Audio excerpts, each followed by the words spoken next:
Assalamualaikum warahmatullahi wabarakatuh. Saya Adi Kurniawan dari kelas 12 MIPA 2. Video saya kali ini akan menjelaskan tentang perjuangan bangsa Indonesia dalam menghadapi ancaman disintegrasi bangsa. Pada awal kemerdekaan, tepatnya pada tahun 1945 sampai 1965, di Indonesia banyak sekali terjadi pemberontakan-pemberontakan yang dapat mengancam disintegrasi bangsa, seperti pemberontakan terjadi di Madiun, pemberontakan DITII, pemberontakan RMS, dan lain sebagainya. Pemberontakan-pemberontakan ini pun didasari oleh motif-motif tertentu, seperti pemberontakan yang dapat mengancam disintegrasi akibat perbedaan ideologi, akibat konflik kepentingan, dan berkaitan dengan sistem pemerintahan. Untuk tahu lebih jelasnya, saya akan jelaskan dalam video dan PPT berikut ini. Ancaman disintegrasi pada 1945 sampai 1965. 1. Ancaman disintegrasi akibat perbedaan ideologi. Pemberontakan PKI Madiun pada 1948. Pada 7 November 1945, PKI kembali menunjukkan eksistensi di bawah pimpinan Muhammad Yusuf. Tokoh PKI yang cukup berpengaruh pada masa itu antara lain Musso, Amir Syarifuddin, DN Aidit, MH Lukman, Suripno, Nyoto, dan Sudisman. Latar belakang. Tersingkirnya golongan kiri dari pemerintahan justru menimbulkan ancaman bagi kedaulatan Republik Indonesia.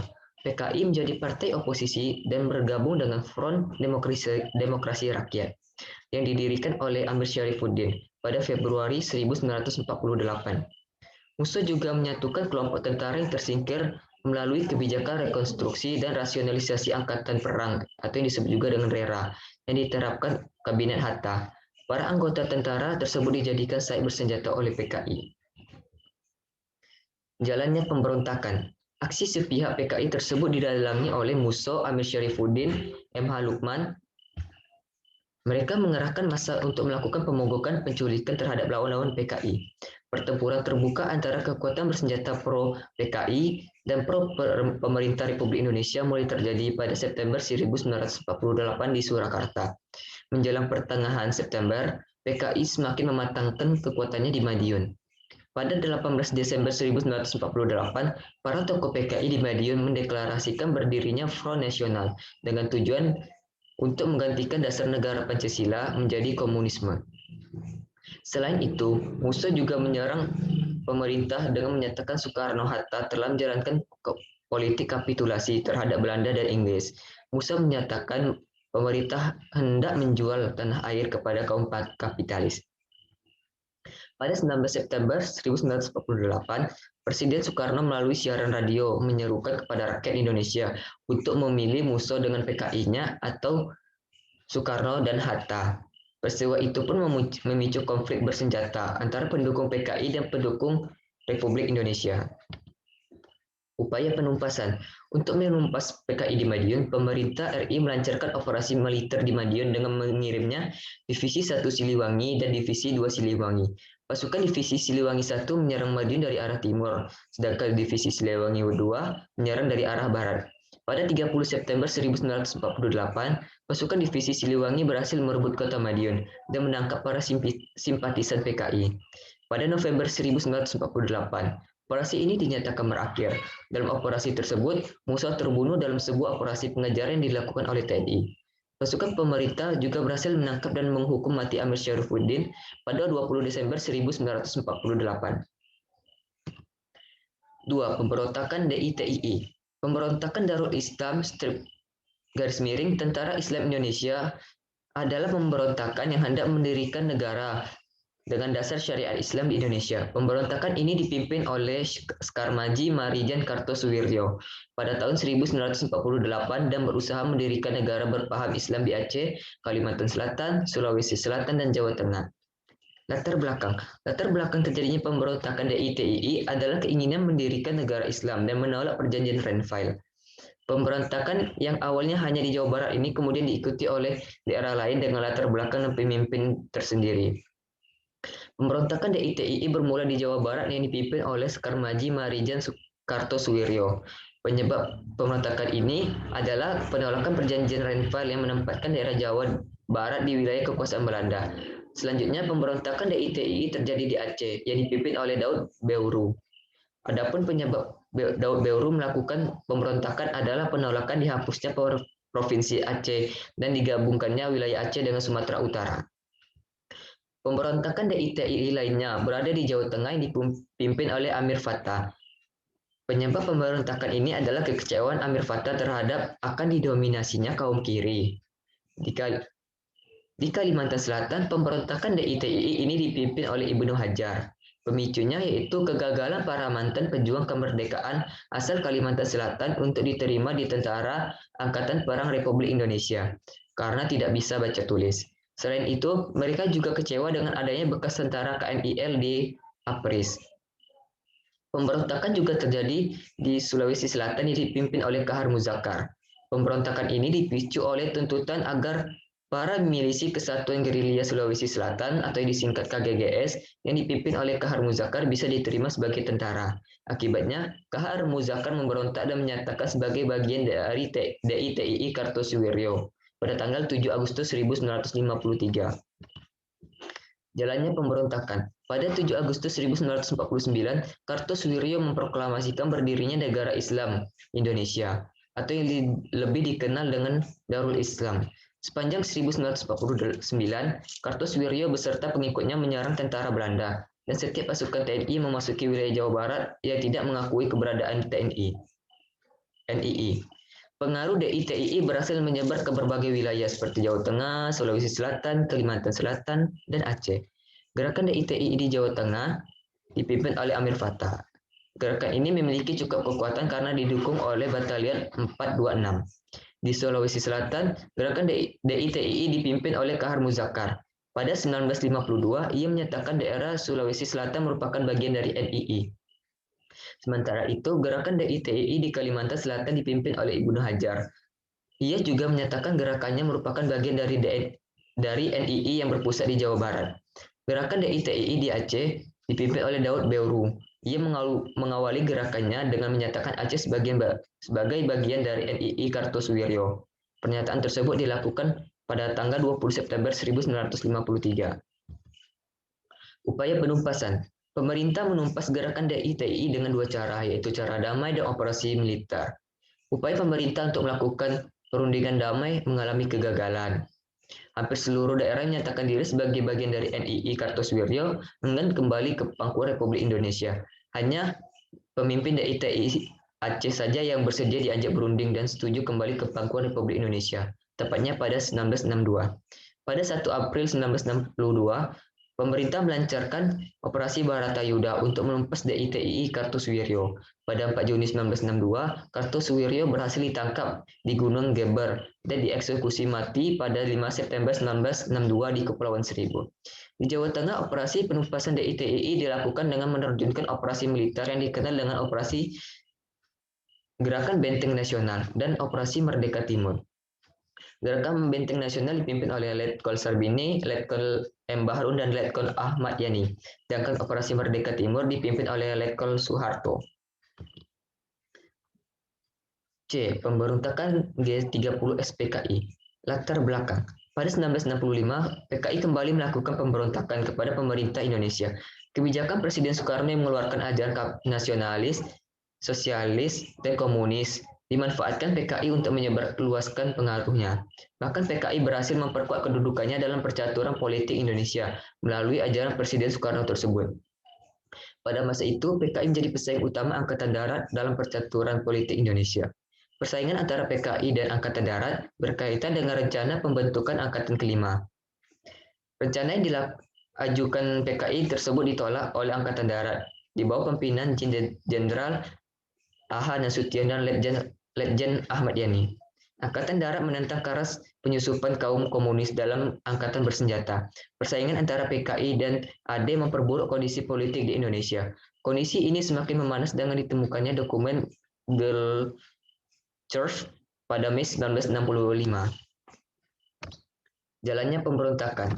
Pada 1965, PKI berusaha menyebarkan pengaruhnya di Indonesia. Untuk memperkuat pengaruhnya tersebut, PKI melancarkan aksi sepihak dengan menyerobot tanah milik kelompok elit tradisional. Selanjutnya, tanah tersebut dibagikan kepada para petani miskin pendukung PKI. Selain itu, PKI berhasil menanamkan pengaruhnya di jajaran pasukan pengawal Presiden Cakrabirawa, Angkatan Udara, dan beberapa unit Angkatan Darat. Pada 30 September 1965, pasukan pendukung PKI di bawah pimpinan Letkol Sutopo mulai melancarkan aksinya dengan menyulik dan membunuh sejumlah petinggi Angkatan Darat yang dianggap anti komunis di Jakarta dan Yogyakarta. Upaya penumpasan. Langkah awal yang dilakukan pemerintah untuk menumpas G30 SPKI adalah dengan menetralisasi pasukan yang berada di Medan Merdeka yang dimanfaatkan oleh kelompok G30 SPKI. Operasi militer mulai dilakukan pada 1 Oktober 1965. Pada saat itu, resimen para komando Angkatan Darat di bawah pimpinan Kolonel Sarwo Edi Wibowo berhasil merebut kembali studio RRI Pusat dan kantor pusat telekomunikasi. Selanjutnya, pasukan Angkatan Darat melanjutkan operasi penumpasan dengan menetralisasi pasukan-pasukan yang berada di sekitar lapangan Merdeka. Pada 2 Oktober 1965, pasukan AD berhasil membebaskan Pangkalan Udara Halim Perdana Kusuma dari pasukan-pasukan pro-PKI. Pada 3 Oktober 1965, operasi militer dilanjutkan dengan menyisir kawasan Lubang Buaya yang menjadi tempat latihan kemiliteran simpatisan PKI. Dalam penyisiran tersebut, pasukan AD berhasil menemukan korban penculikan dan pembunuhan PKI di sebuah sumur tua. 2. Ancaman disintegrasi akibat konflik kepentingan. A. Pemberontakan APRA. Latar belakang. Pemberontakan Angkatan Perang Ratu Adil dilatar belakangi oleh ketidakpuasan beberapa pejuang terhadap kebijakan pemerintah Republik Indonesia Serikat. Pemberontakan APRA dipimpin oleh Kapten Raymond Westerling. Gerakan APRA menuntut agar mereka diakui sebagai tentara negara Pasundan dan menolak pembubaran negara bagian. Akan tetapi tuntutan tersebut ditolak oleh pemerintah Republik Indonesia. Penolakan tersebut memicu pemberontakan APRA di Kota Bandung pada 23 Januari. 2. Jalannya pemberontakan.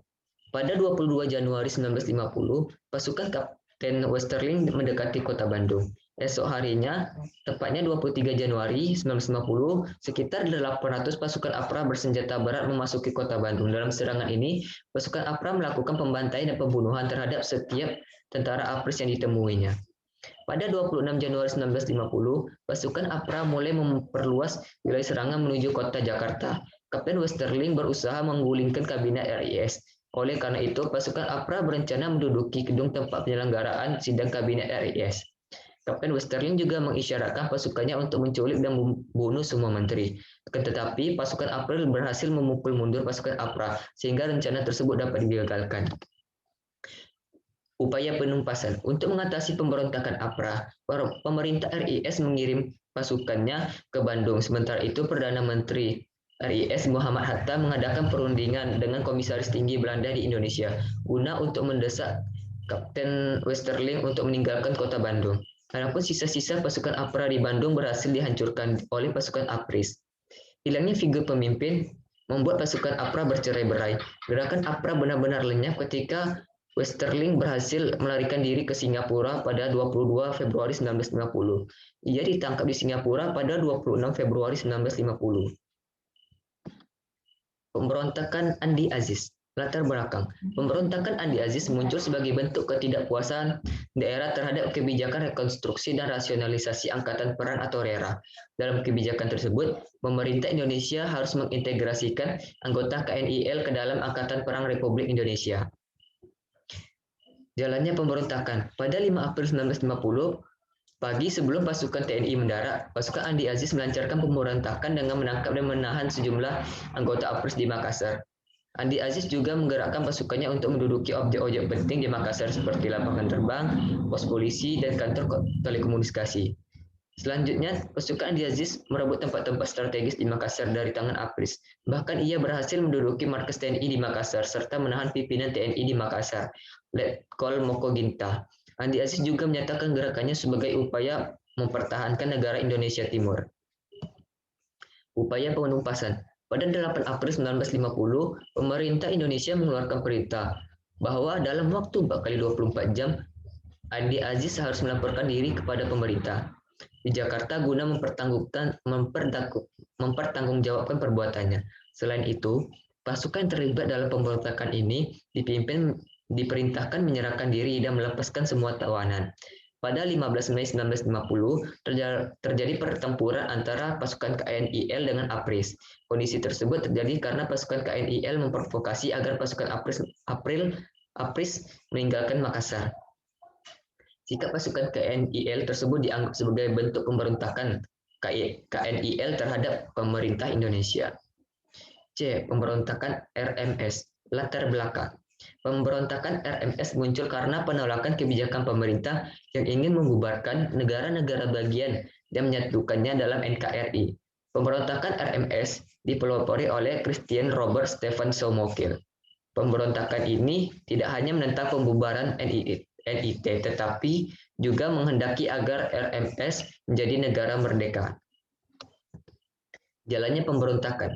Untuk melancarkan aksinya, RMS menghimpun kekuatan dari masyarakat yang berada di Maluku Tengah. RMS juga berhasil merangkul mantan anggota KNIL untuk turut bergabung dalam pergerakannya. Setelah memiliki kekuatan cukup besar, anggota RMS memproklamasikan berdirinya Republik Maluku Selatan pada 25 April 1950. Upaya penumpasan. Pemerintah berupaya menempuh cara damai untuk mengatasi pemberontakan ini. Jalur damai yang tidak menuai hasil mendorong pemerintah melakukan operasi militer untuk menumpas gerakan ini. Operasi pemberantasan RMS terbagi menjadi dua tahap, yaitu Operasi Senopati I dan Operasi Senopati II. Operasi Senopati I berhasil menguasai pos-pos penting di Pulau Buru. Pada 19 Juli 1950, pasukan APRIS berhasil menguasai Seram. Selanjutnya, pada 28 September 1950, pasukan APRIS berhasil menguasai Ambon bagian utara. Operasi Senopati II melakukan pembersihan sisa-sisa pengikut dan kekuatan RMS. Operasi Senopati II berhasil menguasai Ambon pada 1950, sampai akhirnya Somokel tertangkap dan dijatuhi hukuman mati. 3. Ancaman disintegrasi berkaitan dengan sistem pemerintahan. A. Pemberontakan PRRI. Hubungan yang tidak harmonis antara pemerintah pusat dan beberapa daerah menjadi salah satu pemicu timbulnya gerakan pemerintah revolusioner Republik Indonesia. Latar belakang. Pemberontakan ini dilandasi kekecewaan para politisi dan perwira di daerah atas kebijakan pemerintah pusat yang terlalu sentralistis dan tidak memperhatikan kepentingan daerah, serta dianggap terlalu mengistimewakan Pulau Jawa dibandingkan pulau luar. Selain itu, kedekatan Presiden Soekarno dengan PKI juga membuat para perwira dan politisi di daerah menjadi tidak senang karena mereka banyak yang sangat anti komunis dan pro barat. Jalannya pemberontakan. Pemberontakan PRRI dimulai dengan pembentukan dewan-dewan daerah, yaitu Dewan Banteng di Sumbar yang dipimpin Letkol Ahmad Hussein, Dewan Gajah di Sumatera Utara yang dipimpin oleh Kolonel M. Simbolon, Dewan Garuda di Sumatera Selatan dipimpin Letkol Barlian, dan Dewan Manguni di Sulawesi Utara yang dipimpin oleh Kolonel Venje Sumual. Pada 10 Februari 1958, Letkol Ahmad Hussein mengeluarkan ultimatum agar Kabinet Juanda mundur, tetapi ultimatum tersebut tidak ditanggapi oleh pemerintah. Pada 15 Februari, Letkol Ahmad Hussein memproklamasikan berdirinya PRRI di Bukit Tinggi, Sumatera Barat. Pada 16 Februari 1958, Syarifuddin Prawiranegara mengambil sumpah Menteri PRRI. Pada saat bersamaan, Presiden Soekarno baru saja kembali dari kunjungan luar negeri, mendapat laporan dari Perdana Menteri Juanda dan KSAD Jenderal A.H. Nasution terkait pemberontakan. Presiden akhirnya mengeluarkan perintah penangkapan terhadap Syarifuddin Prawiranegara beserta para pendukungnya. Upaya penumpasan. Pemerintah bersama KSAD pun memutuskan untuk melakukan operasi militer, yaitu Operasi Tegas, Operasi 17 Agustus, Sabta Marga, Operasi Sadar, dan Operasi Merdeka yang dipimpin oleh Letkol Ahmad Yani di bawah koordinasi Jenderal A.H. Nasution. Hasil dari operasi tersebut yaitu berhasil mengamankan sumber-sumber minyak di Pekanbaru, serta merebut kembali kota Bukit Tinggi dan Padang yang menjadi basis pertahanan PRRI, serta menguasai kota Medan. Pemberontakan Permesta. Perjuangan Semesta atau Perjuangan Rakyat Semesta dideklarasikan oleh Letkol Venje Sumual pada 2 Maret 1957. Latar belakang. Munculnya dewan-dewan di berbagai daerah memengaruhi situasi politik di daerah-daerah Indonesia bagian timur. Senada dengan itu, para politisi dan perwira militer yang berada di Sulawesi juga menuntut otonomi dan pembagian penghasilan antara pusat dan daerah secara adil. Gerakan Permesta menginginkan adanya perhatian pemerintah pusat terhadap pemerintah daerah. Jalannya pemberontakan. Pada 2 Maret 1957, Panglima Tentara dan Teritorium 7 Letkol Venje Sumual memproklamasikan Piagam Permesta di Makassar. Saat itu pula, pelajar, mahasiswa, pemuda, dan mantan perwira KNIL mendaftarkan diri untuk bergabung dengan Permesta. Pasukan Permesta melanjutkan pemberontakan dengan cara bergerilya. Upaya penumpasan. Untuk menumpas aksi Permesta, pemerintah mengadakan operasi gabungan yang terdiri atas Operasi Merdeka dan Operasi Sabta Marga 1. Selain itu, pada 1960, pemerintah dan Permesta mengadakan perundingan yang menghasilkan kesepakatan damai antara pemerintah pusat dan Permesta. Selain itu, pasukan Permesta akan membantu TNI untuk menghadapi gerakan komunis di Pulau Jawa. C. Persoalan negara federal dan BFO. Pembentukan BFO memunculkan dua golongan berbeda pandangan, yaitu golongan federalis yang pro Belanda dan golongan unitaris yang pro Indonesia. Pertentangan dua kubu ini semakin meningkat ketika Belanda melancarkan agresi militer II terhadap RI. Setelah Belanda melancarkan agresi militer II, kubu pro Indonesia semakin menunjukkan simpatinya terhadap Republik Indonesia dengan diadakannya Konferensi Inter-Indonesia pada 19 sampai 22 Juli 1949 di Jogja. Konferensi ini diselenggarakan untuk menyamakan persepsi antara BFO dan RI dalam menghadapi Belanda dalam konferensi meja bundar. Berdasarkan hasil KMB, Indonesia berbentuk Republik Indonesia Serikat yang terdiri atas RI dan negara-negara BFO. Sebagai sebuah negara, RIS membentuk Angkatan Perang APRIS yang terdiri atas unsur TNI dan KNIL. Tetapi kedua unsur ini menolak kerjasama karena merupakan bekas musuh pada masa revolusi kemerdekaan. Pergolakan yang terjadi di negara-negara bagian RIS tidak hanya mengarah pada disintegrasi bangsa. Pergolakan ini juga membawa dampak positif, yaitu Indonesia kembali ke bentuk negara persatuan. Beberapa negara bagian BFO yang menjadi negara bagian RIS menunjukkan ketidakpuasan terhadap pemerintah RIS. Bahkan rakyat di negara-negara bagian tersebut menginginkan bergabung dengan RI. Rakyat di negara BFO mereka masih merasa berada dalam penjajahan Belanda. Oleh karena itu, mereka menginginkan RIS dibubarkan dan semua negara bagian bersatu ke dalam NKRI. B. Upaya mempertahankan integrasi bangsa. 1. Kesadaran terhadap pentingnya integrasi bangsa. 2. Perjuangan tokoh penjaga keutuhan bangsa. A. Frans Kaisiepo. Frans Kaisiepo merupakan salah seorang tokoh Papua yang memperjuangkan integrasi Indonesia. Ia menentang integrasi Papua ke dalam NIIT. Ia juga mengusulkan pergantian nama Papua dan Netherlands di Niue Guinea menjadi Irian.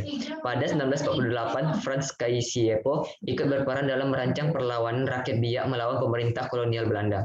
Pada 1961, Frans membentuk Partai Irian sebagian Indonesia yang menuntut integrasi Netherlands Niue Guinea dalam wilayah Republik Indonesia. Tuntutan tersebut ditunjukkan dengan membantu perjuangan pembebasan Irian Barat. Upaya Frans tersebut berbuah manis. Papua menjadi bagian dari Negara Kesatuan Republik Indonesia. B. Silas Papare. Pada 1945, Silas Papare membentuk Komisi Indonesia Merdeka yang bertujuan menghimpun kekuatan dan mengatur gerak langkah perjuangan dalam mempertahankan proklamasi kemerdekaan. Pada Desember 1945, Silas Papare berusaha memengaruhi pemuda di Irian Barat untuk melakukan pemberontakan. Atas aksinya tersebut, ia ditangkap dan dipenjara di Jayapura.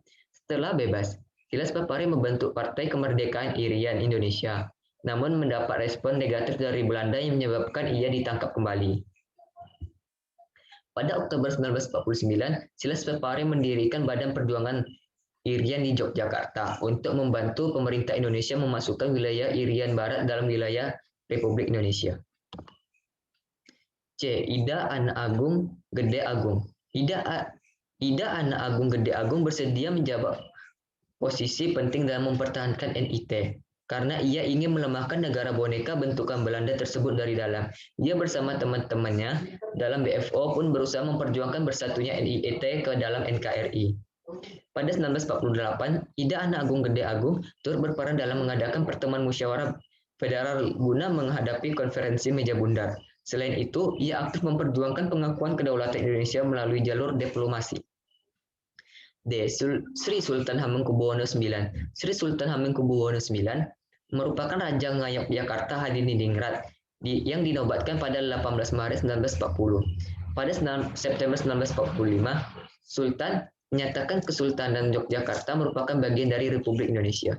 Belanda berusaha memengaruhi Sri Sultan agar mendukung upaya Belanda menghancurkan Indonesia. Tetapi dengan semangat nasionalismenya, beliau tetap berdiri di belakang Republik Indonesia dan menolak disintegrasi Yogyakarta dari Indonesia. Sultan Syarif Qasim II. Sultan Syarif Qasim II merupakan raja di Kerajaan Siak Indrapura Riau. Ia dinobatkan sebagai Raja Siak Indrapura pada 1915. Dukungan Syarif Qasim terhadap pemerintah Indonesia ditunjukkan dengan menyerahkan harta senilai 13 juta gulden untuk membantu perjuangan Indonesia. Selain itu, ia membentuk Komisi Nasional Indonesia Siak, PKR, dan Barisan Pemuda Republik. Ia juga mengibarkan bendera merah putih di Istana Kesultanan Siak dan mengajak raja-raja di Sumatera Timur untuk turut memihak ke Indonesia. Dalam perkembangannya, Belanda menawari Sultan Syarif Qasim II menjadi Sultan Boneka Belanda. Tetapi ia menolak dengan tegas dan tetap memilih bergabung dengan pemerintah RI. F. Siswondo Parman. Letnan Jenderal TNI Anumerta Parman atau yang dikenal dengan S. Parman merupakan salah satu pahlawan revolusi dan tokoh militer Indonesia. Pada Desember 1949, ia ditugaskan sebagai Kepala Staf Gubernur Militer di Jakarta Raya. Ia berhasil membongkar gerakan rahasia yang akan dilakukan Angkatan Perang Ratu Adil, APRA, yang merupakan salah satu tokoh yang menolak rencana PKI untuk membentuk Angkatan Kelima. Penolakan tersebut membuatnya menjadi korban dalam pemberontakan G30S PKI yang terjadi pada 1965. G. Gatot Subroto. Sejak bergabung dengan TKR, Gatot memiliki peran besar bagi Indonesia. Pada saat Gatot menjabat sebagai Gubernur Militer Daerah Surakarta, terjadi pemberontakan PKI. Untuk menumpasnya, Gatot memimpin pasukan untuk menyerbu pasukan PKI. Akhirnya pasukan ini meraih kemenangan. Beliau juga penggagas terbentuknya Akademi Angkatan Bersenjata Republik Indonesia atau yang disingkat AKABRI. H. Slamet Riyadi. Peran Slamet Riyadi dalam menjaga integrasi bangsa Indonesia adalah terlibat dalam operasi penumpasan gerakan DITII di Jawa Barat dan gerakan Republik Maluku Selatan. Slamet Riyadi gugur saat melaksanakan operasi penumpasan RMS. I. Ahmad Yani. Setelah Indonesia memperoleh pengakuan kedaulatan, Ahmad Yani diserahi tugas untuk menumpas pemberontakan DITII Jawa Barat dengan membentuk pasukan khusus yang disebut Banteng Riders. Dalam operasi tersebut, pasukannya berhasil menumpas pemberontakan DITII. Pada 1958, Ahmad Yani masih berpangkat kolonel diangkat menjadi komandan operasi 17 Agustus untuk menumpas pemberontakan PRRI di Sumatera Barat. Dalam operasi tersebut, ia berhasil merebut Padang dan Bukit Tinggi. Pada 1965, ia diangkat menjadi Menteri atau Panglima Angkatan Darat. Dalam pemberontakan PKI, ia menjadi salah satu korban. J. Abdul Haris Nasution. Abdul Haris Nasution merupakan salah satu tokoh militer yang berperan besar dalam menjaga integrasi bangsa. Pada masa Perang Kemerdekaan, Aha Nasution memimpin divisi Siliwangi. Selanjutnya, pada 1948, Aha Nasution diangkat sebagai Panglima Tentara dan Teritorial Jawa yang bertugas menghadapi agresi militer satu Belanda.